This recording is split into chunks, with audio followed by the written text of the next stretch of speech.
no livro de Mateus. Pela manhã foi Mateus capítulo 26 e agora à noite, continuação, parte 2 da mensagem da manhã, capítulo 27 de Mateus. Você vai abrir no capítulo 27, vai segurar aí, tá?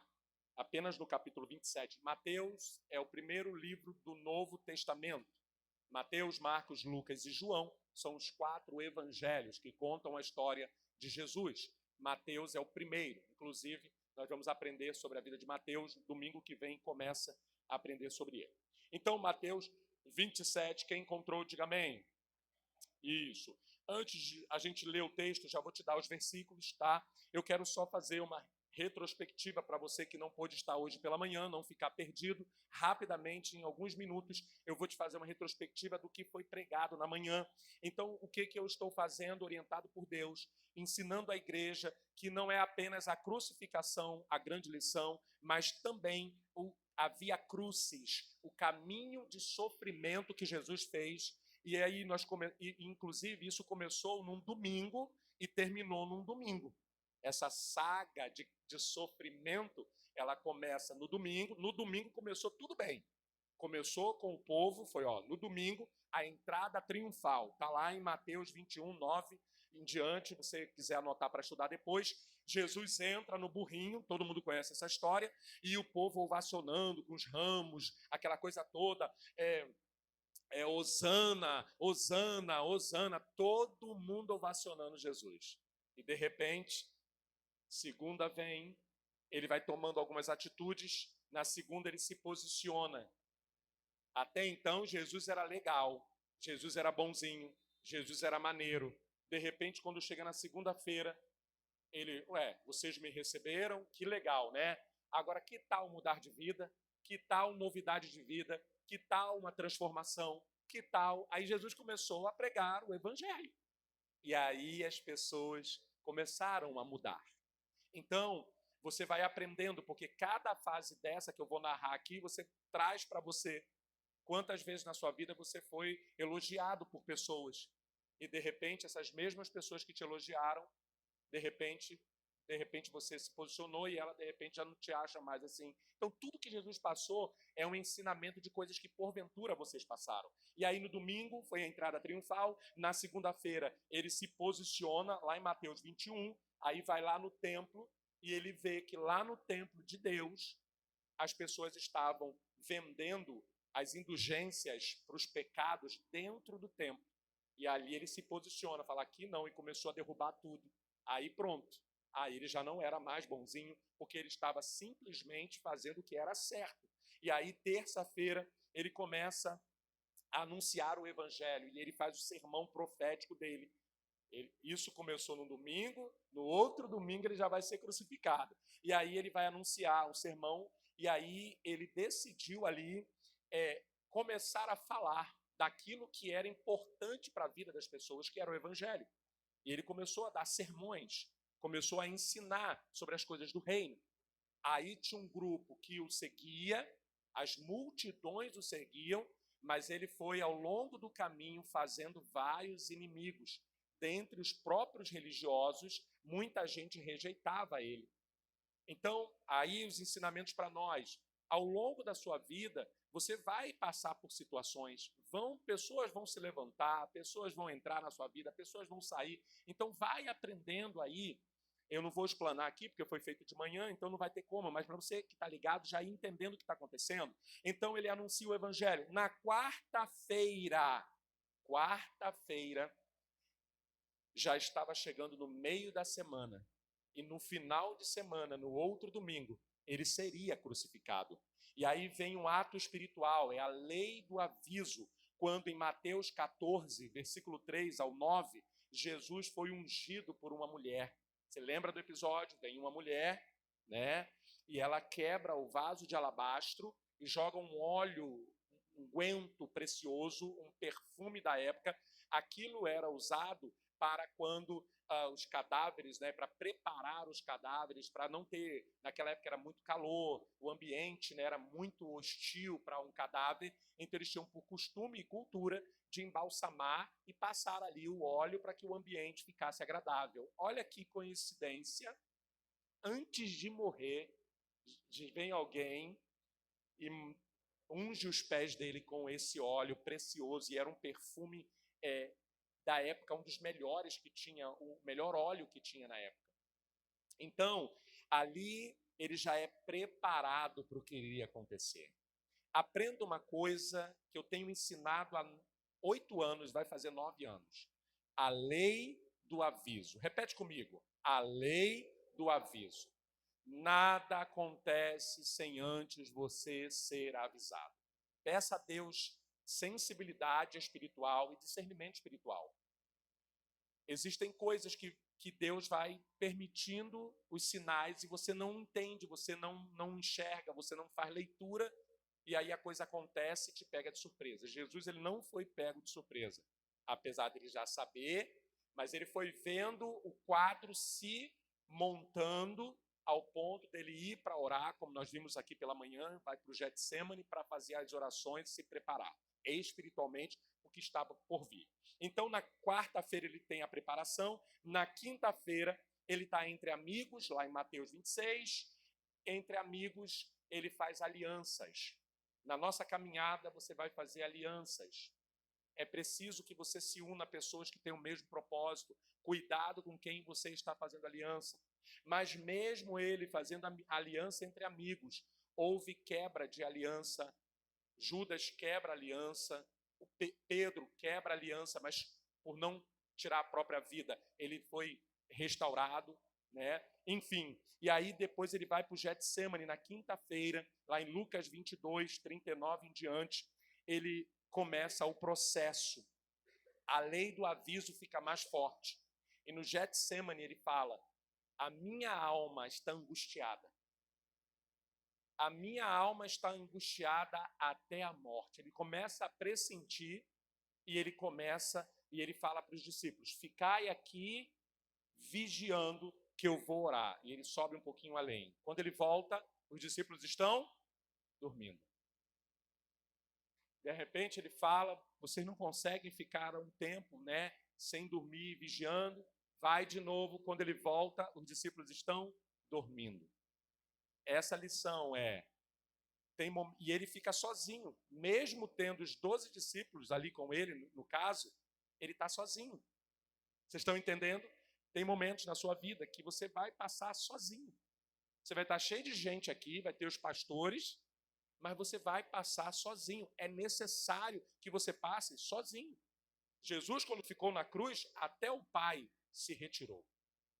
Tem momentos que você vai ter que passar sozinho. E aí eu não vejo um Jesus revoltado por isso. Mas a outra lição que eu vejo é: os discípulos representam a igreja de Cristo. A igreja está dormindo. A igreja Jesus está mandando, quando chegar o tempo, as dores de parto do fim dos tempos começar, vocês têm que ficar alerta. O que está acontecendo? Está chegando o fim dos tempos e as igrejas estão dormindo. Então eu e você temos que estar alerta. Temos que estar ligados. Os sinais estão sendo dados: terremotos, enchentes, mortes, guerras, rumores de guerra.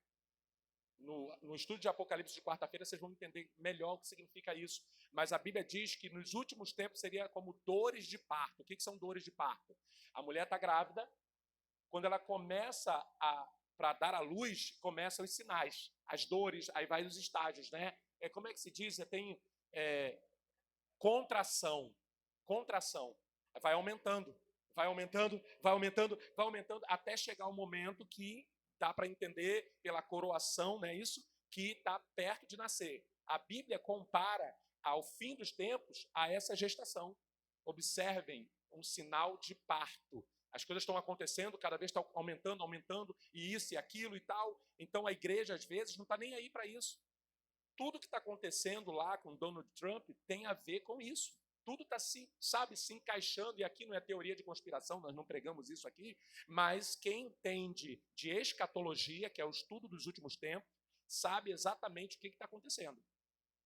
Sabe exatamente. Eu quero que vocês façam esse estudo para que vocês saibam também. Então, nesse momento, ele passa pelo Getsemane. Depois do Getsemane, ele é traído. Não vou pedir para você levantar a mão, como eu falei de manhã, mas quantos de nós já passamos por isso? Jesus também passou por traições. Depois, o próprio amigo negou, e na sexta-feira veio o julgamento. Jesus também passou por julgamento. Você já foi julgado? Não responda. Jesus também foi julgado. Porque a gente olha para o julgamento de Jesus e fala, Jesus foi julgado. Não, ele era inocente. Ele não fez mal a ninguém. E mesmo assim ele foi julgado. Imagine nós, que não somos inocentes, que muitas vezes erramos e falhamos. Às vezes a pessoa fica triste, magoado, entra em depressão, abandona Deus porque foi julgado. Ei, se o nosso mestre foi julgado sem fazer nada de errado, nós não seremos? Então você tem que ter esse entendimento e aprender, porque Jesus passou por todas essas etapas. Depois ele vem e passa pelos açoites, aí ele começa a ser açoitado. Eu e você, por mais sofrimento que nós tivemos, eu não conheço até hoje, com 30 anos de vida, eu nunca conheci alguém que foi açoitado. Eu já conheci pessoas que tomaram cintada, né? Cinto de pai e mãe. Eu fui um deles, né? Mas assim, naquela época era a madeira, os fiapos de couro e na ponta tinha osso e chumbo. Então o chicote batia e arrancava o pedaço da pele. Então, ou seja, não é algo que eu e você estamos tão acostumados. A coça da nossa mãe não chegou tão terrivelmente a isso. E ele foi açoitado, e naquela época tinha-se 29 menos uma, 30 menos uma, que são 29 chicotadas. Ele tomou numa média aí de umas 3 sequências de 29. Então, a gente está falando aqui de um sofrimento extremo. E às vezes você está com um sofrimento, e eu não estou diminuindo o seu sofrimento, mas o seu sofrimento, às vezes, você está tão assim, sofrendo o teu sofrimento, e Jesus está dizendo assim, de sofrimento eu entendo. Vem a mim, fala comigo, coloca o teu sofrimento diante de mim, porque eu sei a tua dor. Então, Jesus ele passou por tudo para que ele tivesse autoridade, para ele entender. Por exemplo, eu, como pastor, eu sou autoridade espiritual, eu entendo de Bíblia.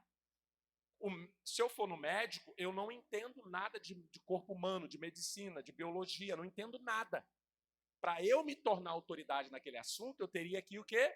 Passar pelo processo, ver cadáveres sendo abertos, analisar os órgãos, pegar um cérebro e cortar no meio para saber como funciona.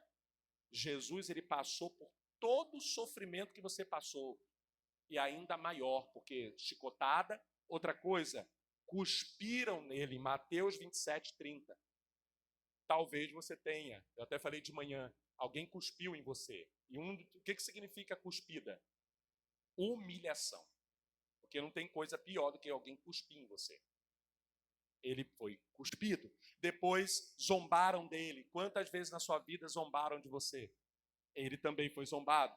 Por fim, depois da zombaria, ele começa a ir para o caminho da cruz. E é exatamente neste caminho que nós chegamos, que é o Monte Gólgota, que é o Monte da Caveira. No capítulo 27 de Mateus, você vai comigo até o versículo 27. Capítulo 27, e aí sim, depois dessa retrospectiva, eu quero falar do Gólgota até a ressurreição dele, tá bom? Diz assim em Mateus capítulo 27, do versículo 27 ao 30. Então os soldados do governador levaram Jesus ao pretório e reuniram toda a tropa ao seu redor. Versículo 28. Tiraram-lhes as vestes e puseram nele um manto vermelho. Versículo 29. Fizeram uma coroa de espinhos e colocaram em sua cabeça. Puseram uma vara em sua mão direita e, ajoelhando-se diante dele, zombavam. Salve, Rei dos Judeus! Cuspiram nele e tiraram-lhe a vara, batiam-lhe com ela na cabeça. Versículo 31 e último, até o 31. Depois de terem zombado dele, tiraram-lhe o manto e vestiram-lhe suas próprias roupas. Então o levaram para crucificá-lo. Ou seja, então você vê que não é só uma crucificação. Esse ato aqui, gente, imagine como as pessoas estavam falando que ele era o rei dos judeus. Você sabia que essa coroa de espinho é um deboche? A coroa de espinho foi um deboche. Ah, você é rei? Faz aí uma coroa para ele. Faz uma coroa aí. Aí fizeram uma coroa de espinho. Bota aí a coroa no rei. Aí deram um cetro, uma vara para ele segurar na mão direita, que é onde os reis seguram, e começaram a zombar dele. Você imagina? E depois eles pegaram a mesma vara e bateram na cabeça dele, aonde estava a coroa de espinho. Aí eu te pergunto, sem diminuir o seu sofrimento, porque Jesus entende o seu sofrimento, mas tem sofrimento maior que este? Então, quando você olha para toda essa narrativa, para toda a via crucis, a via dolorosa, você identifica a sua vida e a minha vida. Nós passamos por vários estágios onde pessoas se levantam, onde pessoas criticam, onde pessoas zombam, onde pessoas chacotam, onde pessoas falam coisas, onde pessoas se voltam contra, onde pessoas traem. Você vai passar por tudo isso. E Jesus, ao passar por isso, ele se torna autoridade para te ajudar naquele tipo de dor. Ah, pastor, mas eu sou um sofredor, uma sofredora. Tem dor que ele passou que tu nem passou ainda? Espero que não passe. Talvez ninguém nunca te cuspiu, talvez você nunca tomou um açoite, talvez você nunca teve uma coroa cravada. E a gente está falando aqui, gente, que é muito poético falar coroa de espinho. Mas quem aqui já furou o dedo com a farpa, sabe o que é a dor de algo penetrando aqui a sua pele? Uma farpa. Quem aqui já caiu em espinhos, sabe do que eu estou falando. E de repente você receber cravado na sua cabeça uma coroa cheia de espinhos. Qual mal ele fez para a humanidade? Nenhum. É por isso que eu defendo uma tese de que quando você passa por alguma situação difícil, por mais que seja difícil, nunca fique falando isso. Ah, o que eu fiz para merecer isso? Por que eu estou passando por isso? Vai te ajudar muito mais se você falar assim, bom, o único que não errou foi Jesus de passar por tantas coisas e ele não fez nada para receber aquilo. Porventura, em algum momento da minha vida, eu fiz alguma coisa que provavelmente também está me gerando isso, ainda que seja uma injustiça, ainda que seja algo, talvez eu fiz uma injustiça com alguém, a gente sempre tem alguma coisa que a gente fez, que startou alguma coisa. E quando você entende isso, você não vai para comiseração de falar, Senhor, e aí você fica carregando aquele peso, por que que ele fez isso? Por que que fulana fez isso? E aí você fica preso. É muito mais fácil você falar, Senhor, eu perdoo essa pessoa e eu peço perdão pelo que também eu gerei no mundo espiritual. Porque talvez parte do que eu estou passando tenha a ver com as minhas próprias atitudes. E digo para você que você pode estar pensando assim, pastor, mas eu não fiz nada de errado com ninguém, eu sou santinho, sou bonzinho, boazinha. No mínimo você deu brecha, no mínimo. No mínimo você deu brecha no sentido de talvez a sua omissão, talvez a sua não atitude gerou uma série de fatores. Então, logo, você tem coparticipação nisso. Quem está entendendo, diga amém. E aqui eu não estou colocando culpa se você errou, eu quero que você entenda isso. Eu não quero colocar... Aí você vai entender quando chegar a parte que Jesus ele vai lá e perdoa todos que fizeram aquilo. Aí se me deixou louco há 30 anos atrás. Eu falei, como assim? Depois de eu ler tudo isso aqui, ele vai lá e fala, Pai, perdoa porque eles não sabem o que fazem. Eu fiquei tinindo, eu falei, que isso? Eu sou Jesus ali, ó, queima todo mundo. Ele vai lá e perdoa. Aí eu paro e penso, ele não tinha pecado, ele não errou. Se você pegar toda a história dele, ele foi impecável na postura, atitude, na fala dele. As pessoas vinham pegado na fala e não pegavam. Na fala, na atitude, não pegavam ele. De repente ele passa por esse problema, vai lá e perdoa. E a gente, às vezes, que errou durante todo o processo, se agarra à dor e fica ali, por que isso está acontecendo comigo? Então, nessa noite, o Senhor quer, como fizemos um ato espiritual de manhã, eu vou repetir o ato espiritual para que o público da noite também tenha a oportunidade de fazer a mesma coisa.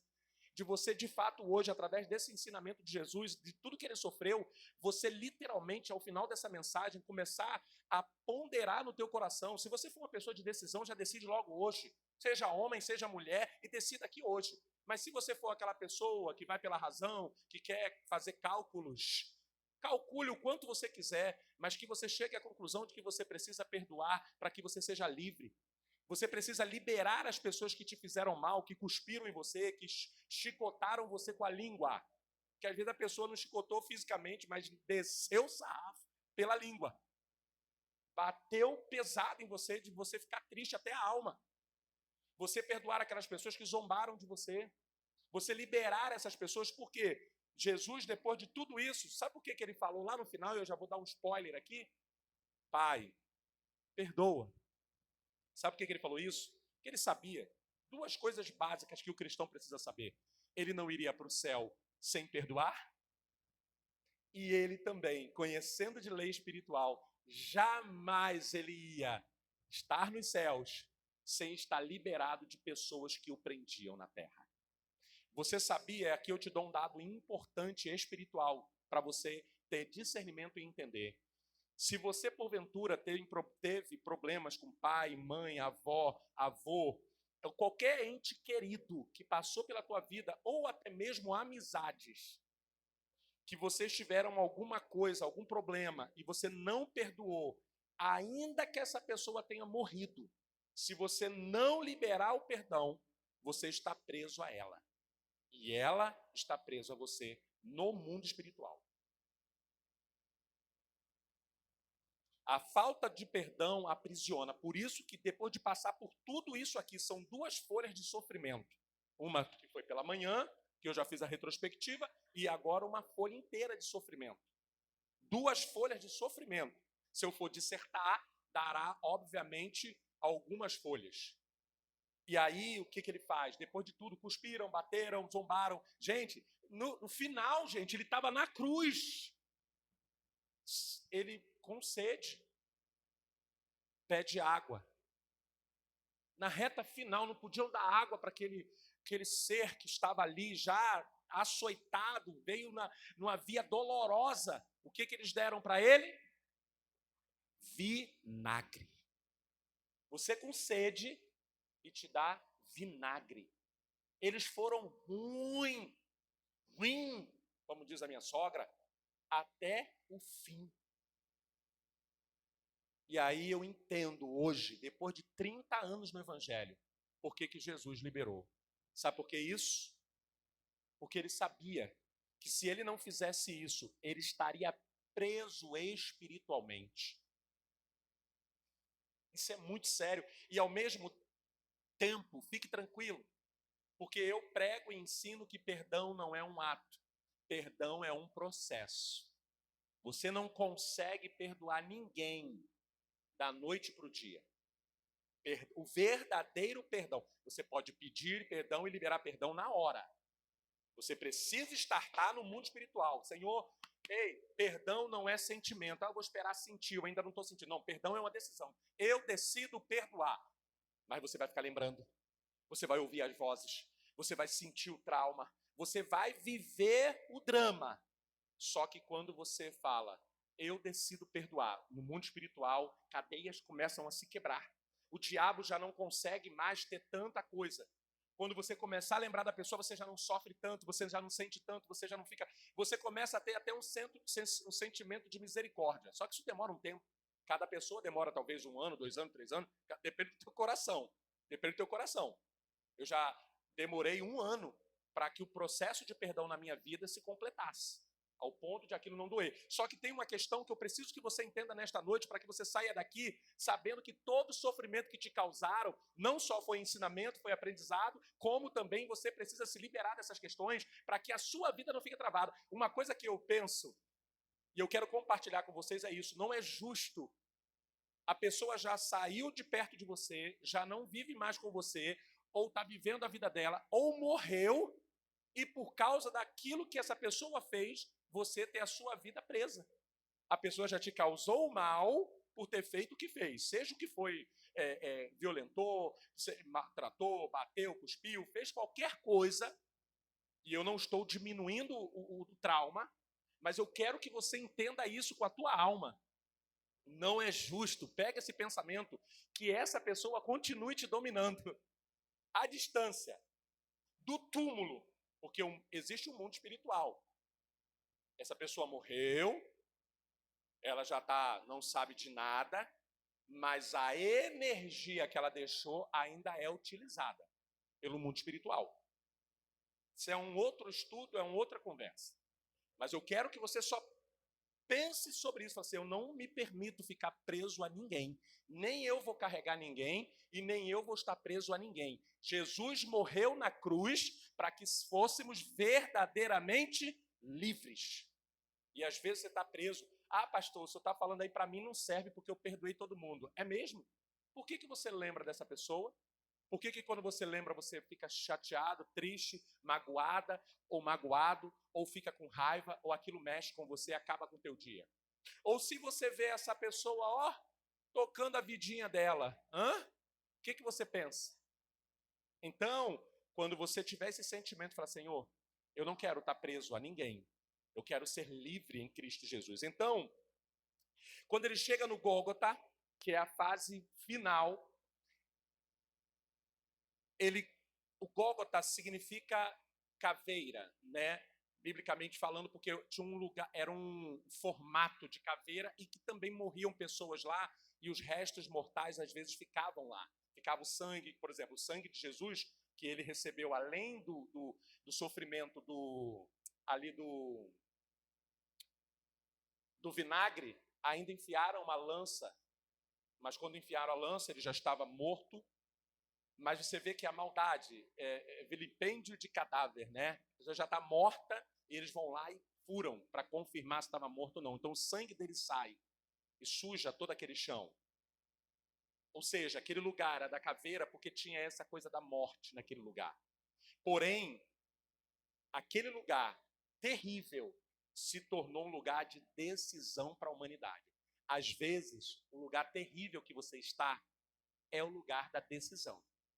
Quem está entendendo, diga amém. Às vezes a gente passa por situações terríveis, que é o lugar que você toma as suas decisões. Você sangra, você sua, você passa mal, você sente dores, mas aquele lugar é o lugar das decisões. Quantas decisões você tomou quando você passou por uma linha de sofrimento e você falou, não, a partir de agora eu não vou sofrer mais com isso aqui, não. Eu agora vou fazer isso aqui. Então entenda que esse sofrimento de Jesus faz com que naquele momento haja além de tudo ruim que estava acontecendo, algo de bom ia acontecer, mesmo naquele lugar. Às vezes, mesmo você estando vivendo uma fase muito difícil da sua vida, coisas boas vão acontecer. Mesmo você vivendo coisas ruins na sua vida, talvez aquilo ali seja o momento que Deus está permitindo para que você tome decisões. Foi ali que Jesus decidiu perdoar. O caminho todo, nós lemos na Bíblia, nós não encontramos ele falando sobre perdão. Quando chega no final, ali, naquele momento de dor extrema, ele literalmente libera aquelas pessoas e se libera.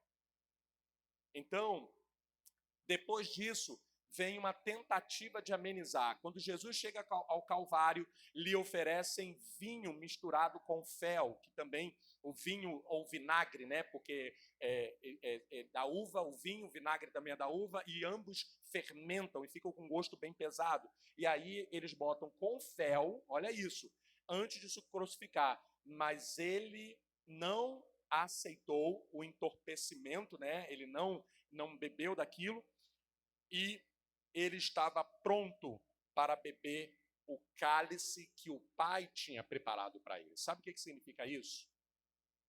Às vezes você está passando por uma fase tão difícil. Vocês já repararam, quando às vezes você está numa fase muito difícil, as coisas tendem a piorar mais ainda? Já estava ruim, fica pior. Não levante a mão para não te causar tristeza, para você lembrar das suas derrotas. Só lembra na mente. Quantas vezes o negócio já estava ruim. Daqui a pouco vem uma coisa aí, piora. Jesus já está na cruz, vem uma situação e piora. Sabe o que ele faz? Ele rejeita aquilo ali e ele espera o cálice de Deus. Sabe o que significa isso? Mesmo momento de crise, de questões na sua vida, situações tendem a querer piorar. Não ceda. Permaneça na sua posição, na sua postura, porque breve vem o cálice de Deus para a tua vida. E o cálice de Deus para Jesus foi resgatá-lo daquela situação. E aí não mais ele recebeu uma coroa de espinho, mas uma coroa de glória. Quando você entender isso para a tua vida, depois de todo sofrimento, sempre vem uma coroa de glória. Por isso que quando você está no sofrimento, o diabo vem com mais força. Porque ele sabe que depois da tempestade vem a bonança. Depois do choro vem a alegria. Ele sabe, o diabo sabe como funciona o mundo espiritual. É por isso que quando você está na lona, ele vem querendo te rebocar mais ainda. Porque ele sabe que quando você levantar, você vai levantar mais forte. Jesus saiu dos 40 dias do deserto, lá do jejum, estava fraquinho. Quem aparece para ele? Satanás. Na hora que ele já está 40 dias, 40 noites no jejum, vem o diabo para dar a última cartada. Ele, na posição, não, pode sair fora, manteve na postura. Aí vem o ministério dele, tantas vidas que ele salvou, chegou até nós, através de um posicionamento. Escuta isso, eu não sei qual é a fase que você está passando, mas eu acho e creio que esse sofrimento que a cruz representa é um ensinamento para que você entenda que mesmo que a situação às vezes aperte, que piore, que pareça que está piorando, sua postura é que vai definir a tua vitória. É a sua postura que vai definir a mudança. É a tua postura que vai definir a coroa que você vai receber. Amém? E aí, indo para o fim, aquela inscrição que a gente vê, INRI, lembra? Sempre tem a cruz, aí tem uma madeira ali escrito. Aquela inscrição ali é outro deboche. Aquela inscrição que fica lá, INRI, INRI. Em latim é Ierhus Nazarenus Rex Iunderium, ou seja, Jesus de Nazareno, rei dos judeus. Eles botam aquilo ali para dizer, esse aí é o Jesus dos judeus, aqui o rei aqui sendo crucificado. Aquela inscrição ali foi um deboche. Em meio ao sofrimento, quantos de vocês já passaram por isso? Você está sofrendo, ainda vem alguém com coragem para debochar de você. Ainda vem alguém para poder pisar mais, sabe? Então, quando eu vejo isso, eu vejo, se Jesus passou por isso, eu vou suportar aqui, porque se o meu mestre passou e ele venceu, e ele teve a coroa de glória, pela fé, loucura da fé, eu creio que o Senhor vai me honrar. O Senhor, ele vai te honrar. Se você está passando por uma fase difícil, se quando você passar, você vai nessa tua fé e nessa tua força. Porque aí, quando eles fazem essa inscrição, eles estão falando aí, o rei, e para piorar, ele foi entre dois ladrões. Puxa vida. Às vezes, você vai estar sendo colocado numa situação que você vai ser tido como uma pessoa ruim, errada. Você não é. Você está no meio, mas você não é. Então você tem que vigiar, porque em vários momentos da sua vida você vai estar rodeado de pessoas que não são boas. Mas Jesus, ele está ali,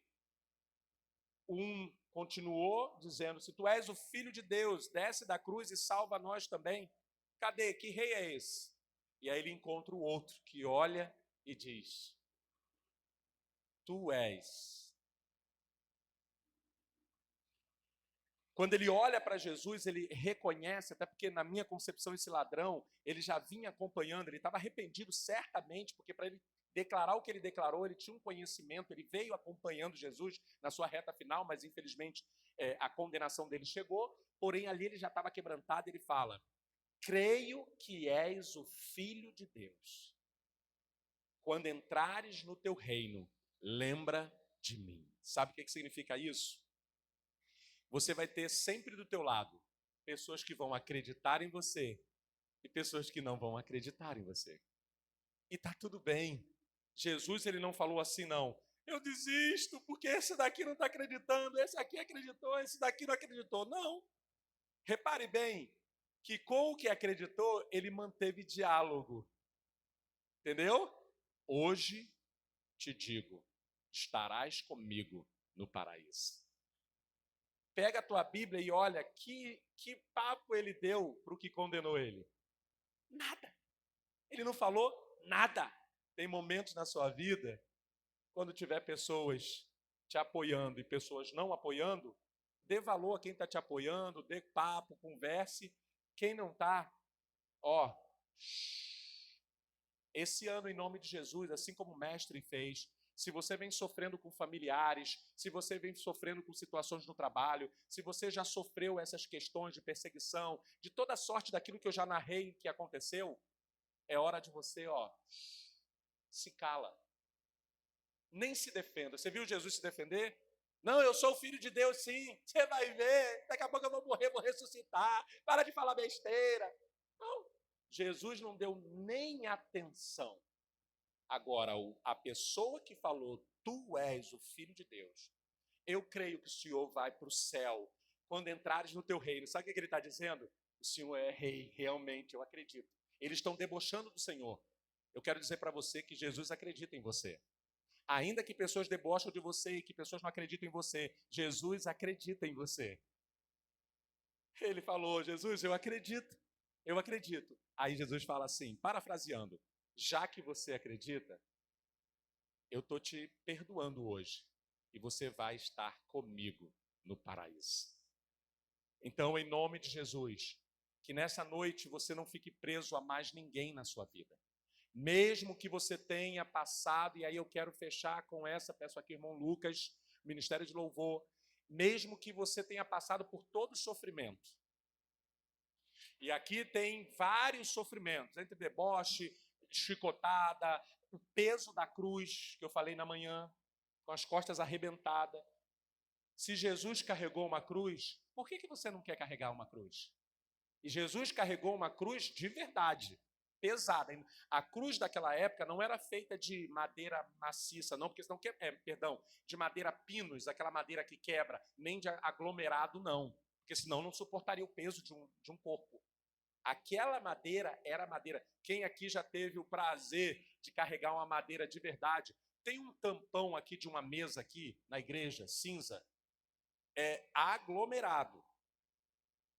Irmãos, que coisa pesada é aquilo.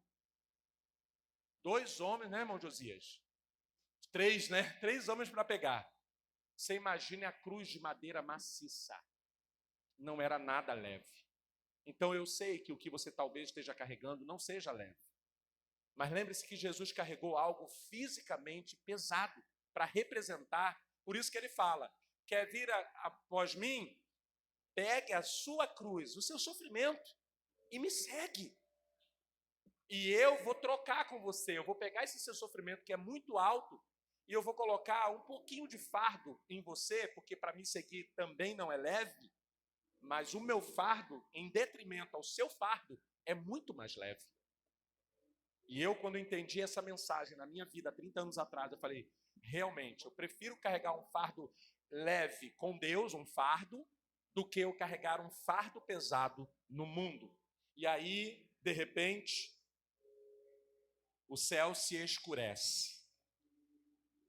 Ele está seminu, todo arrebentado, sangrando, sofreu humilhação, chacota, tudo que você possa imaginar. E o céu se escurece. Tem fase na nossa vida que é assim. Os dias são sombrios. Eu já passei fase na minha vida antes de Jesus que eu acordava e mesmo com o dia claro, a mente estava tão tenebrecida que eu não tinha alegria no dia. Vocês estão entendendo? Quem está entendendo, diga amém. Eu acordava, o sol estava lindo, o dia estava claro, mas eu não tinha alegria, para parecer que estava nublado. Então tem fases na sua vida que você vai passar e o céu vai estar nublado. Jesus passou também por essa fase. Ele já todo arrebentado na cruz, o céu se fechou, a presença de Deus saiu, se retirou, porque naquele momento toda a culpa, todo o pecado recairia sobre ele que nada fez. Às vezes a culpa vai cair sobre você, às vezes pessoas vão imputar coisas contra você. E ele, naquele momento, o céu escurece e ele sofre uma das piores dores, que é a dor do abandono. O pai dele o abandonou, de verdade, por alguns minutos, mas aconteceu. Porque como ele receberia o pecado por conta da expiação do pecado, de todo também o processo espiritual que precisava acontecer, o cordeiro morto que levaria o pecado do mundo, naquele momento o pecado da humanidade veio sobre ele, e por isso o céu escureceu, Deus retira a presença dele, porque Deus não pode ter contato com o pecado. Então, naquele processo em que ainda tinha vida ali, enquanto tinha vida ali, Deus estava ali com ele. Quando, de repente, o sacrifício é consumado, o pecado vem sobre ele, Deus precisa se retirar para não ter contato com o pecado.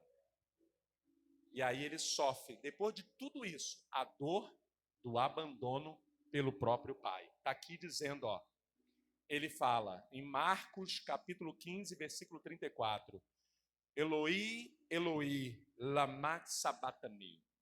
Ou seja, Deus meu, por que me desamparaste ou me abandonaste? Ele sente, ele e o pai eram um, ele sentia, sabe? Ele sentia a presença e de repente ele não sente mais. E ele vai lá e declara na língua dele, diz, Eloi, Eloi, lama sabachthani. Deus meu, por que me desamparaste? Mas foi uma expressão. Ele não está questionando, ele só está dizendo. E aí no final, ele, por entender o mundo espiritual, ele fala, está consumado. O que eu tinha que fazer está feito, está pago. A minha missão foi cumprida. E aí o céu escurece e aí ele morre.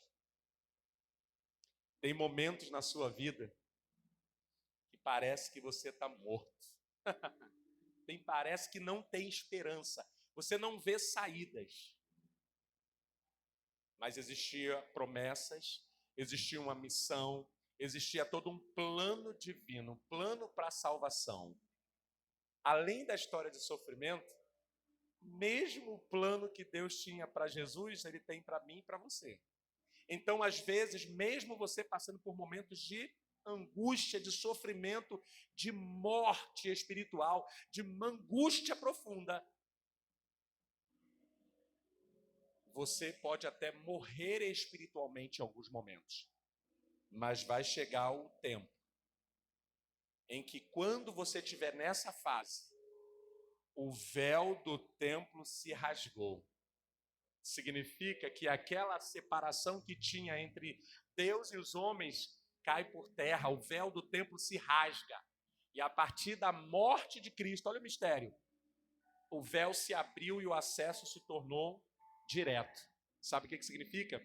Quando você passa por um sofrimento e você vai até o fim, e mesmo que você morra emocionalmente, psicologicamente, sentimentalmente, em todas as áreas, você fica ali igual uma semente que murcha na terra, existe um poder muito grande na morte. Morte emocional, morte social. Eu não quero mais sair, não quero ver ninguém. Eu já morri socialmente, sabia? Eu passei uma fase na minha vida que eu não queria ver ninguém. Não quero mais ver o ser humano na minha frente. Eu morri socialmente. Mas depois de 15 dias nessa morte, levanta-se um Ney diferente. Pelo simples fato de eu perdoar, liberar e me apegar com Deus. Coloque-se de pé em nome de Jesus. E eu quero fazer um desafio para você, para a gente fechar. Sabe por quê? O véu se rasgou. O véu se rompeu. E hoje você tem a oportunidade de acessar a presença do Pai. E de nesta noite você aproveitar esse ato que as pessoas, a Páscoa, o meu Jesus ressuscitou. Sim, ele ressuscitou. E é muito bonito falar que ele ressuscitou. Eu me empolgo como diz que ele ressuscitou. Só que por ter conhecimento da palavra, não é só sobre ressurreição. A ressurreição é o ápice do evangelho. Mas o que você precisa também guardar no teu coração são as fases do sofrimento que o teu mestre passou. Sabe por quê? A Via Crucis é o retrato da minha vida e da sua vida. Quando eu entendi isso, eu parei de sofrer com o sofrimento. Eu parei de parar nas estações de sofrimento. Eu continuei, igual Jesus fez. Ele não parou. Ele caiu com a cruz. Deus usou Simão, para pegar e ajudá-lo por algum período. Deus vai levantar pessoas para te ajudar na hora que você não aguentar. Mas Jesus não parou. E por fim, ele é sepultado. Tem momentos na sua vida que parece que não tem mais jeito. Parece que morreu, acabou. Acabou, e não tem jeito. Eu já passei situação na minha vida, eu falei, meu Deus, dessa aqui eu não saio mais. Mas aí, a gente fala muito da ressurreição de Jesus, né? E tá certo, nós vivemos por isso. Mas você sabia que esse poder e essa energia foi dado a você? Toda vez, lembre-se disso e nunca mais se esqueça. Toda vez que você estiver passando por uma situação de via crucis, não murmure, não reclame. Por isso que Jesus ficou calado, como cordeiro mudo ele foi. Evite reclamar no tempo da dor. Senhor, não sei o que está acontecendo, me prepara, me ajuda, me fortalece, me ampara. Vai, faz a tua oração, pede ajuda, mas não fica reclamando não. Jesus foi como cordeiro mudo. O que eu acho mais lindo é que no ápice, onde ele literalmente morreu, 3 dias configurou morte. Ele podia ressuscitar no primeiro, no segundo, porque até o segundo dia ainda era possível, de acordo com a cultura, dizia que até o segundo dia, a cultura judaica, poderia ressuscitar. Então, se ele ressuscitasse no segundo dia, ia configurar que ele estava dentro do que é normal. Ele ressuscita no terceiro dia, ou seja, as esperanças, tanto é que os discípulos já estavam lá dentro da casa, quando Maria chega, eles falam, não, que isso, não, né? Não é Jesus não. Aí quando Jesus aparece para eles, aí Tomé fala, não acredito. Não é? Aí ele fala, olha aqui, ele precisa mostrar para Tomé tocar. Sabe por quê? Porque eles realmente não acreditavam que daria mais, porque mesmo ele tendo dito que voltaria, mas depois de 3 dias já não dá mais, de acordo com a cultura. Ei, de acordo com a cultura, de acordo com a lei, de acordo com o sistema, de acordo com tudo que você possa imaginar, diga que não tem mais jeito para você. Ih, fulano não tem mais, não dá, ih, já era. A palavra do Senhor para a tua vida hoje é: ainda tem vida aí. E aí, mesma energia de ressurreição também está sobre você hoje. Seus sonhos serão ressuscitados. A sua esperança será ressuscitada. Não importa a fase da vida que você está passando, aquilo que o Senhor prometeu para você, a trajetória que o Senhor tem para você, mesmo sendo uma trajetória que pode te trazer dores, traumas, tristezas, angústias, choro, humilhação, alguém pode ter te magoado, te ferido. Se você permanecer carregando a sua cruz, entendendo o processo, você vai viver para ressuscitar tudo aquilo que o diabo matou na sua vida. Eu creio nisso, é fé. E em nome de Jesus, você vai receber uma nova vida. Mas nessa noite eu quero orar por você, porque nesse momento ápice, para que Jesus ressuscitasse, ele teve que perdoar e liberar perdão. Então feche os seus olhos, por favor. E eu quero fazer com você a mesma dinâmica que eu fiz no culto da manhã, para que eu possa, de maneira didática, te fazer entender um ato espiritual. Feche seus olhos, por favor. Imagine que você está num rio, e você está dentro de um barquinho, de uma pequena canoa, um barco pequeno. E dentro dessa canoa, tem várias pessoas que fazem parte da sua vida, ou que fizeram parte em alguns momentos. E muitas dessas pessoas te magoaram, te falaram palavras pesadas. Talvez essa pessoa tocou em você de maneira que não foi bom. Talvez essa pessoa cuspiu em você, talvez essa pessoa te causou mal, essa pessoa te falou palavras que te machucou, essa pessoa te causou danos, ou essas pessoas. E você agora está num barquinho dentro de um rio. Esse rio representa a vida, o fluxo da vida. E esse barquinho representa a sua vida. E nesta noite, para que você entenda na prática o perdão, você vai pegar e, mesmo que te cause dor, você vai lembrar dessas pessoas que estiveram no seu barco e que te magoaram e que te machucaram. E você vai pegar na mão dessa pessoa e você vai conduzi-la para fora do seu barco agora. E deixa essa pessoa na água. Solta agora a mão dessa pessoa na água. E vê se você consegue imaginar essa pessoa sendo levada pela água, indo para bem longe de você. E você continua dentro do barquinho da sua vida. Você não está causando dano a essa pessoa. Você não está fazendo mal a essa pessoa. Você está deixando esse rio da vida levar essa pessoa para o fluxo que ela tem que ir. Espero que lá na frente alguém estenda a mão para essa pessoa e essa pessoa de fato aceite essa ajuda e que Deus mude a vida dessa pessoa que nos fez mal. Mas fato é que você permanece no barco da sua vida. E agora, essas pessoas que te causaram mal não fazem mais parte do seu barco, porque você as liberou debaixo de uma palavra. Não guarde mágoa, porque a mágoa cria raiz, porque a mágoa significa má água, água empoçada no teu coração. E se fica água empoçada, água parada, vai criar limo, vai criar coisas ruins, vai causar mau cheiro.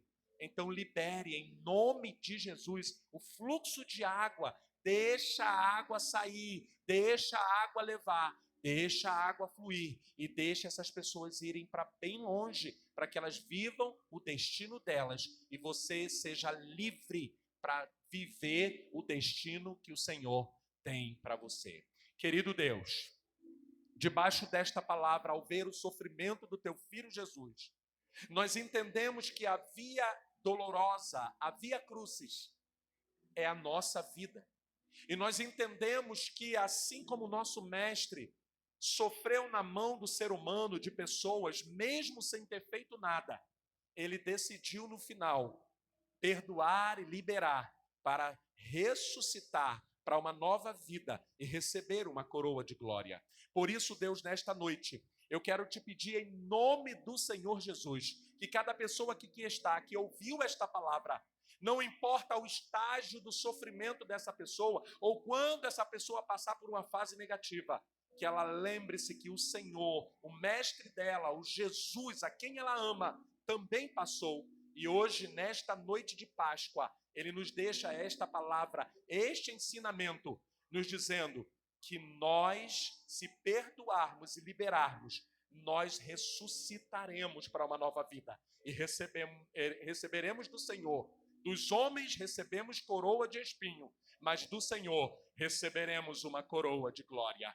Por isso, Pai, eu abençoo cada vida e cada família aqui representada, em nome do Pai, do Filho e do Espírito Santo. E quem crê e recebe, diga amém.